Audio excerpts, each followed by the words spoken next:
Everyone, आज के इस वीडियो में हम आपके लिए लेकर के आए हैं साइंस का क्वेश्चन।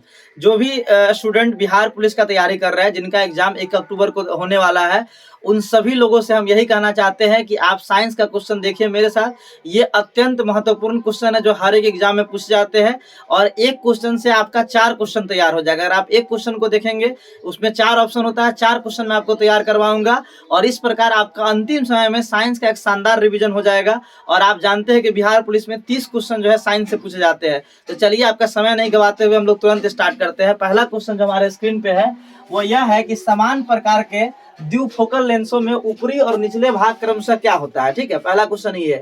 पहली बात तो आप समझिए कि द्विफोकल लेंस जो होता है, इसको हम लोग इंग्लिश में बाइफोकल लेंस ही बोलते हैं।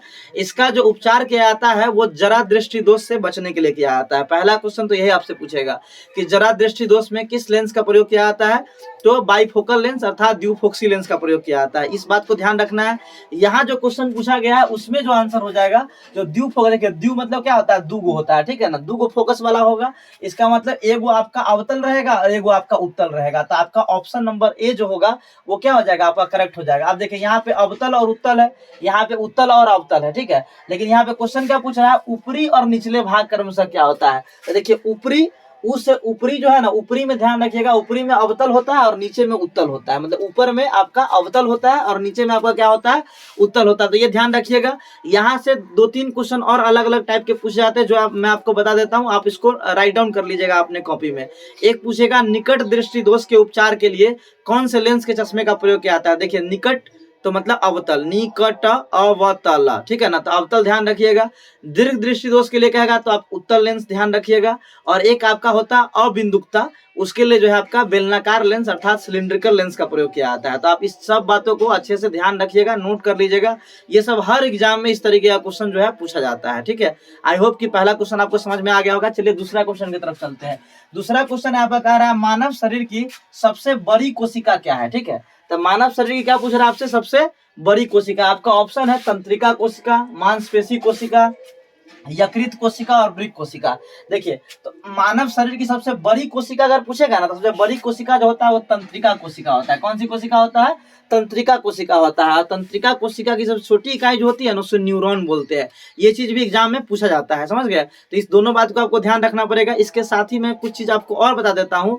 अगर आपसे पूछा जाए कि सबसे मतलब कि यहाँ पे पूछा गया है आपसे क्या, सबसे बड़ी कोशिका मानव शरीर की, है ना। लेकिन अगर मान लीजिए सबसे लंबी कोशिका भी अगर पूछा जाएगा ओवरऑल में भी, तो तंत्रिका कोशिका आता है, ठीक है। और मानव को अगर अलग कर दिया जाए तब पूछा जाए सबसे बड़ी कोशिका किसका होता है, तो शुतुरमुर्ग के अंडा का होता है। और सबसे छोटी कोशिका जो होती है वो आपका माइकोप्लाज्मा गैलीसेप्टिकमा की होती है। तो इस बात को आपको ध्यान रखना है। मतलब कितने बातों को आपको ध्यान रखना है, सबसे छोटी कोशिका पूछा जाए तो माइकोप्लाज्मा गैलीसेप्टिकमा जो कि जीवाणु की कोशिका होती है। सबसे बड़ी कोशिका पूछा जाए शुतुरमुर्ग के अंडा की कोशिका। सबसे लंबी कोशिका पूछा जाए तो तंत्रिका तंत्री कोशिका। लेकिन यहाँ पे क्या पूछा है, मानव शरीर की सबसे बड़ी कोशिका, तो इसलिए इसका आंसर क्या हो जाएगा, आपका तंत्रिका कोशिका हो जाएगा, समझ गए। अगर यही में पूछा, यहाँ पे एक ऑप्शन देखिए आप, यकृत दिया हुआ है। तो यकृत जो होता है ना, वो मानव शरीर की सबसे बड़ी ग्रंथि होती है, समझ गया। तो मानव शरीर की अगर सबसे बड़ी ग्रंथि अगर पूछता तो आपका ये यकृत आंसर होता है, कोशिका नहीं, सीधा यकृत आपको बताना होता है। चलिए अगला क्वेश्चन कह रहा है, वायु जनित रोग कौन सा है, ठीक है ना। वायु जनित मतलब कि वैसा रोग जो वायु के माध्यम से फैलता है। इसमें आप ध्यान रखिएगा, तपेदिक है ना, तपेदिक हो गया, डिप्थीरिया हो गया और निमोनिया हो गया। ये सभी बीमारी जो है ना, सांस संबंधी बीमारी है, समझ गए। तो इसमें आपका जो ऑप्शन डी हो जाएगा वो क्या हो जाएगा, आपका सही हो जाएगा। एक वीडियो आपका आएगा, उसमें बीमारी से रिलेटेड जो है सारा ट्रिक मैं आपको बता दूंगा। ये मतलब कि आपका क्या बोलते हैं, प्रोटोजोआ से कौन सी बीमारी होती है, या फिर आपका विषाणु से कौन सा होता है, जीवाणु से कौन सा होता है, कवक से कौन सा होता है।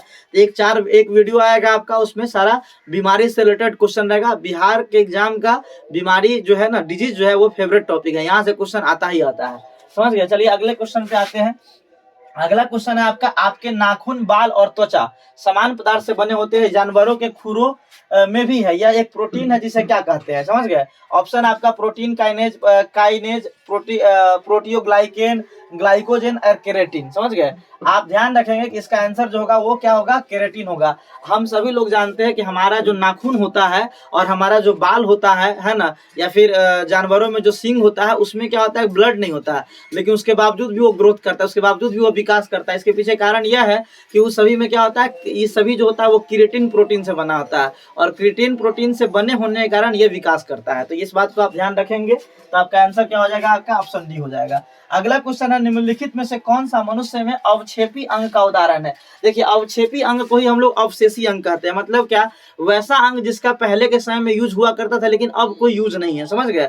वैसे अंग को जो है अवशेषी अंग कहते हैं। जैसे मान लीजिए कान का बाल है ना, या फिर सीने का बाल, इस सब का कोई यूज नहीं। जैसे मनुष्य के शरीर में एक अपेंडिक्स होता है ना, उसका कोई काम नहीं होता है। समझ गए? तो वैसे अंगों को अवशेषी अंग कहते हैं। लेकिन यहाँ पे जो ऑप्शन है उसको आप देखिए, यहाँ पे ऑप्शन में दिया हुआ है आपका जबड़ा तंत्र, कान की मांसपेशियां, रदनक और ह्यूमरस। देखिए, रदनक जो होता है ये आपका जो दांत होता है, जो दांत का एक प्रकार होता है रदनक। ह्यूमरस जो होता है, जो ये वाला जो हड्डी होता है ना आपका, इसको हम लोग ह्यूमरस बोलते हैं। उसका जबड़ा, आप जानते हैं कि जबड़ा, इसको जबड़ा तंत्र इसको बोलते हैं। कान की मांसपेशियां ये जो है ना, ये इसका कोई काम नहीं है। समझ गए कि नहीं? ये बस ऐसे ही शरीर में है, अगर ये नहीं भी रहे तो इससे कोई फर्क नहीं पड़ने वाला है। तो ये एक अवशेषी अंग है, अवक्षेपी अंग है, जिसका कोई प्रयोग नहीं है। समझ गए? तो इसका आंसर आपका क्या हो जाएगा, कान की मांसपेशियां हो जाएगा। अगला क्वेश्चन है आपका, कह रहा है किसके संचय के कारण मांसपेशियों में थकान होती है? ठीक है, बहुत अच्छा क्वेश्चन है, बार बार पूछा जाता है इस तरीके का क्वेश्चन बिहार के एग्जाम में। देखिए, ऑप्शन है आपका कोलेस्ट्रॉल, लैक्टिक अम्ल, लिपोइक एसिड और ट्राइग्लिसराइड्स।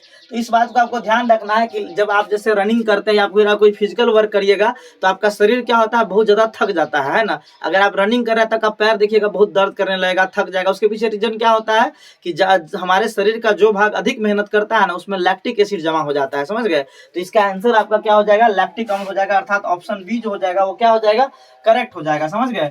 अगला क्वेश्चन है आपका, जीवित सरल ऊतक जो पौधों के बढ़ते भागों को सहारा प्रदान करता है वह क्या है? ये बहुत अच्छा क्वेश्चन है, यहाँ पे बच्चे बहुत कंफ्यूज होते हैं। देखिए, ऊतक जो होता है ना वो दो प्रकार का होता है पौधों में, एक आपका सरल ऊतक होता है और एक आपका जटिल ऊतक होता है। समझे? तो सरल ऊतक में आपका स्क्लेरेनकाइमा, कोलेनकाइमा और पैरेनकाइमा आता है। वही अगर हम लोग जटिल ऊतक की बात करेंगे तो जाइलम और फ्लोएम आता है। जितने बात को मैं कह रहा हूँ आप वो सब इंपॉर्टेंट है, आप नोट करिए और अच्छे से सुनिए वीडियो को, आपको बहुत फायदा मिलने वाला है। ये आपको 7 क्वेश्चन आपको बोर्ड पे दिखा हुआ मिल रहा है, लेकिन आपको मैं बहुत सारा क्वेश्चन एक साथ करवा रहा हूँ। तो आप ध्यान इस क्वेश्चन को देखिए कैसे, मतलब कि इसका क्या आंसर सही होगा।